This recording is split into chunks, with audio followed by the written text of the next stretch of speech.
Viewers good morning. నిన్న మధ్యాహ్నం నుంచి ఒక వార్త సోషల్ మీడియాలో తిరుగుతుంది. ఈరోజు పొద్దున్నే అన్ని పేపర్లో ఛానల్స్లో మీరు చూసి ఉంటారు. ఏమిటి ఆ వార్త?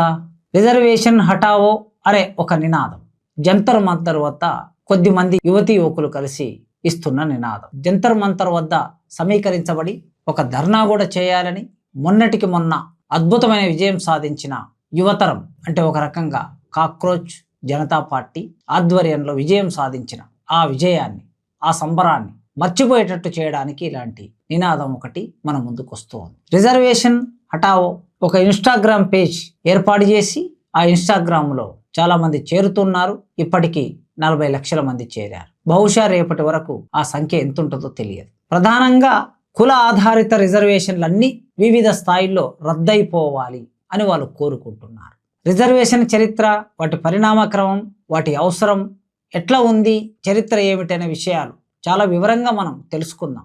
ఒక్కొక్క రిజర్వేషన్ అంశం మీద ఒక్కొక్క వీడియో చేస్తాను, మనం వాటి మీద వివరంగా మాట్లాడుకుందాం. కానీ ఇప్పుడు ప్రధానంగా మన దృష్టిలోకి వచ్చిన ఒక విషయం, ఎందుకు ఇలాంటి అంశాలు ముందుకు వస్తూ ఉంటాయి అనేది అర్థం కావాలి. రిజర్వేషన్ హటావో ఆందోళన లాంటి ఇవి ఎందుకు ముందుకు వస్తాయి? ఈ ముందుకొచ్చే విషయాలు ప్రజల్ని పక్కదారి పట్టిస్తాయా, ఆలోచించనివ్వకుండా చేస్తాయా, లేదా ప్రజల సమస్యల మీద ప్రజలు ఆందోళన చేయకుండా కేవలం ఉదాసీనంగా ఉండేటట్లు మారుస్తాయా అనేది ఆలోచించాలి. ఒక 3 నెలలుగా 20 లక్షలకు పైగా నీట్ పరీక్ష రాసిన విద్యార్థులు ఆందోళన ఉన్నప్పుడు, ఆ సమస్యని పరిష్కరించకుండా ప్రభుత్వం ఉదాసీనంగా ఉన్నప్పుడు, నీట్ పరీక్ష పేపర్ లీక్ అవ్వడానికి ప్రధాన కారణం విద్యాశాఖ మంత్రి రాజీనామా చేయాలనే డిమాండ్ మీద, విద్యా సంస్కరణ రావాలనే డిమాండ్ మీద 3 నెలలుగా నిరవధికంగా కాక్రోచ్ జనతా పార్టీ ఆందోళన చేస్తుంది. ఈ ఆందోళన నేపథ్యంలో స్వయంగా విద్యాశాఖ మంత్రి రాజీనామా చేశారు. ఇది దేశంలో విద్యార్థి యువతరానికి ఒక నమ్మకాన్ని, విశ్వాసాన్ని కల్పించింది. పోరాడి సాధించుకోవచ్చు అనే నమ్మకాన్ని ఇచ్చింది. పోరాటం ద్వారా హక్కులు వస్తాయి అనే నమ్మకాన్ని ఇచ్చింది. ప్రభుత్వాలు ఎప్పుడైనా ప్రజలు పోరాడుతున్నప్పుడు ఆ పోరాటాల ద్వారా ప్రజల ఆకాంక్షల్ని నెరవేర్చకూడదు అనుకుంటాయి ప్రభుత్వాలు. ఎందుకంటే పోరాడినప్పల్లా ప్రభుత్వం ఆ ప్రజల హక్కులు ఇస్తే, వారి డిమాండ్ నెరవేరిస్తే ప్రతి సందర్భంలో పోరాటం అనే ఒక అలవాటుగా మారిపోతుంది ప్రజలకని అనుకుంటారు. అట్లా అనుకోవటం వలనే చాలా సందర్భాల్లో ఈ 12 సంవత్సరాల కాలంలో ప్రజా పోరాటాలని ప్రభుత్వం మన్నించిన సందర్భం చాలా తక్కువ.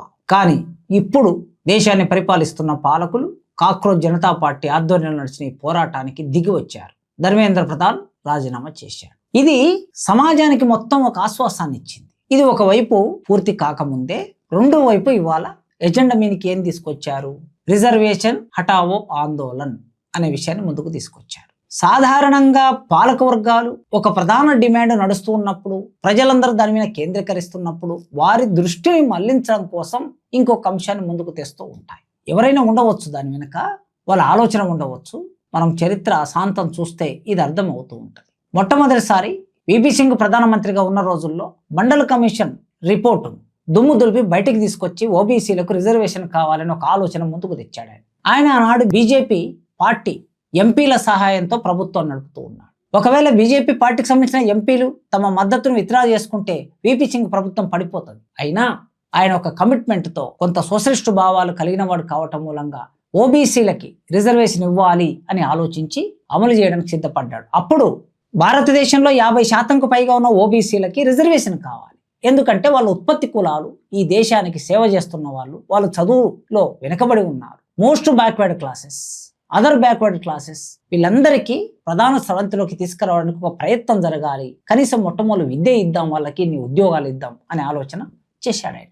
ఎప్పుడైతే ఆయన ఆలోచన చేశాడో ఆ విషయాన్ని కనుమరుగు చేయడానికి, అది అమలు కాకుండా ఉండడం కోసం వెంటనే అద్వానీ గారి నాయకత్వంలో రామజన్మభూమి రథయాత్రను మొదలుపెట్టారు. ఈ రథయాత్ర, దాని చుట్టూ లక్షలాది మంది ప్రజల్ని సమీకరించారు. దేశవ్యాప్తంగా కమాండల్ ఉద్యమం మొదలుపెట్టారు.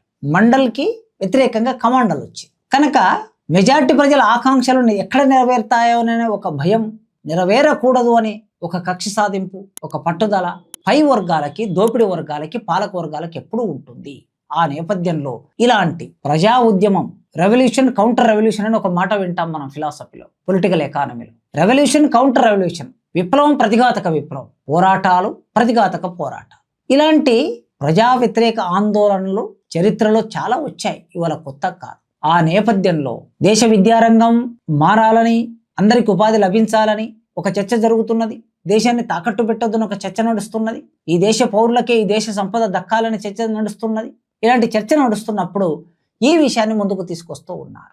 సాధారణంగా దీంట్లో రిజర్వేషన్ అనుభవించని వాళ్ళు, రిజర్వేషన్ లేని వాళ్ళు పాల్గొనాలి లెక్క ప్రకారం. కానీ ఎవరున్నారండి రిజర్వేషన్ లేని వాళ్ళు భారతదేశంలో? ఏ కులం ఉందో ఒక్కటి కులం పేరు చెప్పండి నాకు. మనందరికి తెలుసు కదా, ఎస్సీలకి 15% రిజర్వేషన్ ఉంది. అంటే 100 సీట్లు 100 ఉద్యోగాలు ఉంటే 15 ఉద్యోగాలకు ఎస్సీలకు వస్తాయి. ఎస్టీలకి 7% రిజర్వేషన్ ఉన్నది. అంటే 100 ఉద్యోగాలు 7% ఉద్యోగాలు 7% సీట్లు వాళ్ళకు వస్తాయి. ఓబీసీలకి 27% ఉన్నారు. జాగ్రత్తగా గమనించండి, ఓబీసీలకి 27% ఉంది. ఎస్సీ ఎస్టీలు 2 కలిపితే ఇద్దరు కలిపితే 22%, ఓబీసీలు 27%. ఎందుకు? ఓబీసీలు 50% పైగా ఉన్నారు కనుక వాళ్ళకి 27%. నిజానికి వాళ్ళకి రావాల్సిన రిజర్వేషన్ ఎంత? 50% పైగా ఉంటే 50% రిజర్వేషన్ ఉండాలి. కానీ ఇచ్చింది ఎంత? 27%. ఓబీసీలు కూడా రిజర్వేషన్ ఫలితాన్ని అనుభవిస్తున్నారు, రిజర్వేషన్ ఫలాన్ని అనుభవిస్తున్నారు. ప్రతికూలం. మన రాష్ట్రంలో బీసీలు అంటారు, దేశవ్యాప్తంగా ఓబీసీలు అంటారు. కనుక ఎస్సీలకి 15%, ఎస్టీలకి 7%, ఓబీసీలకి 27%. అయిపోయారా? మరి అగ్రకులాలు కూడా ఉన్నారు కదా. అగ్రకులంలో ఉన్న పేదలకి ఈడబ్ల్యూఎస్ అంటున్నాం. ఆర్థికంగా వెనకబడిన వర్గాలకి రిజర్వేషన్ ఇవ్వాలని కేంద్ర ప్రభుత్వం ఒక నిర్ణయం తీసుకొని అమలు చేస్తూ ఉంది. ఎంత శాతం? 10%. ఈ మొత్తం రిజర్వేషన్ కలిపితే 59%. 59% రిజర్వేషన్ అంటే దాదాపు 60% రిజర్వేషన్ ఈ దేశం అనుభవిస్తుంది. అన్ని కులాల వాళ్ళు అనుభవిస్తారు. ఎస్సీల జనాభా ఎంత దేశంలో? 22%. వాళ్ళ రిజర్వేషన్ ఎంత? 15%. జనాభా ఎక్కువ ఉంది, రిజర్వేషన్ తక్కువ ఉంది. ఎస్టీల జనాభా ఎంత ఈ దేశంలో? 11%. అంటే జనాభాలో సగం శాతం మాత్రం రిజర్వేషన్ వస్తుంది. బీసీల జనాభా ఎంత? 50% పైగా. వాళ్ళకు వస్తున్న రిజర్వేషన్ ఎంత? 27%. అంటే 50% రిజర్వేషనే ఉంది వాళ్ళకి. అగ్రకుల పేదల జనాభా ఎంత? 10%, 11%. ఎందుకంటే జనాభా లెక్కలు ప్రభుత్వం తీయమంటే తీస్తలేదు కదా. జనాభా లెక్కలు తీస్తే ఎక్కడ అగ్రకులాలు ఎంతమంది ఉన్నారో బయటికి తేలిపోతుంది. వాళ్ళు 2%, 3% ఉన్నారనుకుంటే దేశాన్ని మొత్తం వాళ్ళే పరిపాలిస్తున్నారు, సంపద అంతా వాళ్ళ చేతిలో ఉందని ప్రజలు అడుగుతారని కులగణన చేయటం లేదు, అంగీకరించట్లేదు ప్రభుత్వాలు మొదటి నుంచి ఇప్పటి వరకు. ఒకవేళ వాళ్ళు 10% ఉన్నారని అనుకుంటే, 10% లోపే ఉన్నారనుకుంటే వాళ్ళ రిజర్వేషన్ ఎంత? ఈడబ్ల్యూఎస్ 10%.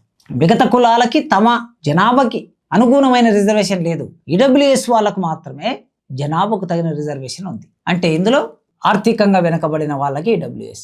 ఆర్థికంగా వెనకబడిన బ్రాహ్మణులు ఉంటారు, బనియాలు ఉంటారు, రెడ్లు ఉంటారు, వెలమలు ఉంటారు, కాపులు ఉంటారు, కమ్మలు ఉంటారు, పఠాన్లు ఉంటారు, పటేళ్లు ఉంటారు. అన్ని కులాల వాళ్ళు అప్పర్ క్యాస్ట్ చెప్పబడుతున్న ఓసీ అని అంటున్నాం కదా. ఈ ఓసీ క్యాస్ట్ లో ఉన్న వాళ్ళందరూ 10% రిజర్వేషన్ అనుభవిస్తున్నారు. అన్ని కులాల్లో ఉన్న మహిళలకి 33% రిజర్వేషన్ ఉంది. అసలు రిజర్వేషన్ లేని మనుషులు ఎవరు అని అర్థం. ఒక చర్చ, ఒక ప్రశ్న.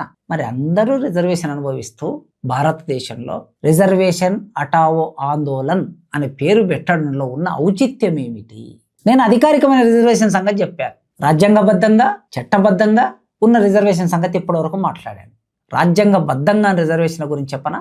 ఐఐటీలో, ఐఐఎంలో, సెంట్రల్ యూనివర్సిటీస్లలో టీచింగ్ చేసే వాళ్ళందరూ మెజారిటీ కొన్ని కులాలకు సంబంధించిన వాళ్ళే ఉంటారు. ఇంకా ఐఐటి, ఐఐఎంలో ఇక్కడ చెప్పిన ఈ రిజర్వేషన్ శాతం అమలు కావటం లేదు. ఈడబ్ల్యూఎస్ పక్కన పెడితే 49% రిజర్వేషన్ అమలు కావటం లేదు. ఎస్సీలకి, ఎస్టీలకి, బీసీలకి సరిగ్గా అమలు చేస్తలేదు. అంతరిక్షయానం అంటే ఆకాశంలోకి ఉపగ్రహాలను ప్రవేశపెట్టే శ్రీహరికోటలో శాస్త్రవేత్తల్లో రిజర్వేషన్ ఉందా? ఇతర ఉద్యోగస్తుల రిజర్వేషన్ ఉందా? అసలు రిజర్వేషన్ అమలు చేయని చాలా సంస్థలు ఉన్నాయి. సుప్రీంకోర్టులో రిజర్వేషన్ అమలు అవుతుందా? హైకోర్టులో రిజర్వేషన్ అమలు అవుతుందా? ఇట్లా చూస్తే కొన్ని అగ్రహారాలు ఇంకా అగ్రహారాలుగానే ఉండిపోయినాయి, రిజర్వేషన్ అమలు కావటం లేదు. అంటే మరి ఇక్కడ సుప్రీంకోర్టు జడ్జీలందరూ పై కులాల వాళ్ళే ఉన్నారంటే సుప్రీంకోర్టులో ఉన్న జడ్జీలందరి పై కులాల వాళ్ళకి రిజర్వ్ చేశారు. హైకోర్టులో పై కులాల వాళ్ళకి రిజర్వ్ చేశారు. శ్రీహరికోటలో పై కులాల వాళ్ళకి రిజర్వ్ చేశారు. ఆదాని, అంబానీ, లక్ష్మీ మిట్టల్, టాటా, ఎన్ని పేర్లు చెప్పొచ్చు. మెజార్టీ వ్యాపార సంస్థలు, లక్షల కోట్ల డబ్బు ఉన్న సంస్థలు అన్ని ఎవరి చేతుల్లో ఉన్నాయి? 1-2% వాళ్ళ చేతుల్లోనే ఉన్నాయి. అంటే వ్యాపారాల్లో వాళ్ళకి రిజర్వ్ చేశారా? సినిమా ఇండస్ట్రీ మొత్తం ఎవరి చేతిలో ఉంది?